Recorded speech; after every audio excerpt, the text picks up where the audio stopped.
جی اس وقت میں Karachi electronic dealer association کے دفتر میں موجود ہوں اور میرے ساتھ اس وقت کراچی الیکٹرانک ڈیلر ایسوسیشن کے صدر محمد رضوان عرفان موجود ہیں۔ آج ایف بی آر کی جانب سے اسلام آباد میں چھوٹے تاجروں اور بڑے تاجروں کے حوالے سے مذاکرات ہوئے، جو ٹیکس لگائے گئے تھے۔ اس کے علاوہ شناختی کارڈ کی جو شرط تھی چھوٹے تاجروں کی، اس حوالے سے بھی 3 ماہ کے لیے شرط بڑھا دی گئی ہے، جبکہ تاجر رہنماؤں کا یہی کہنا ہے کہ اگر ایف بی آر ہمارے مطالبات تسلیم نہیں کرتے تو ہم مزید ہڑتال کو آگے بڑھا کے رکھتے ہیں۔ میرے ساتھ اس وقت رضوان موجود ہیں، آئیے ان سے جانتے ہیں۔ رضوان، آج اسلام آباد میں جو مذاکرات ہوئے اور ایف بی آر نے یہ مطالبات جو ہے تاجروں کے وہ تسلیم کر لیے ہیں اور آپ کی جو ہڑتال ہے وہ مزید جو ہے وہ اختتام پذیر ہوئی، تو اس بارے میں آپ کیا کہیں گے؟ سب سے پہلے جو شناختی کارڈ کی شرط دی تھی انہوں نے 3 مہینے کے مؤخر کیے، یہ جو مؤخر نہیں کرے اس کو ختم کرنا چاہیے تھا، لیکن 3 مہینے بعد پھر یہ مسئلہ اٹھے گا۔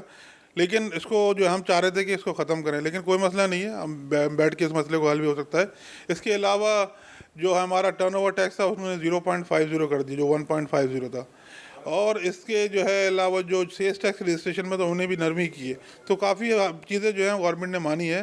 تو ہم گورنمنٹ پہ جتنا زیادہ پریشر دے نہیں سکتے تھے،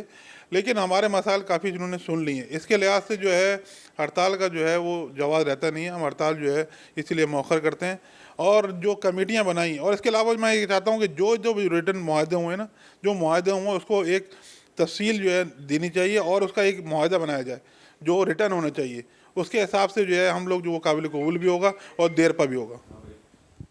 رضوان کا یہی کہنا تھا کہ جو 3 ماہ کے لیے شناختی کارڈ کی جو شرط آگے بڑھائی گئی ہے، یقینی طور پہ یہ ختم کرنی چاہیے تھی، مگر ان کے مزید ٹیکسز میں کمی کی گئی ہے اور آج 2 دن کی جو ہڑتال تھی اسے مؤخر کر دی گئی ہے۔ جی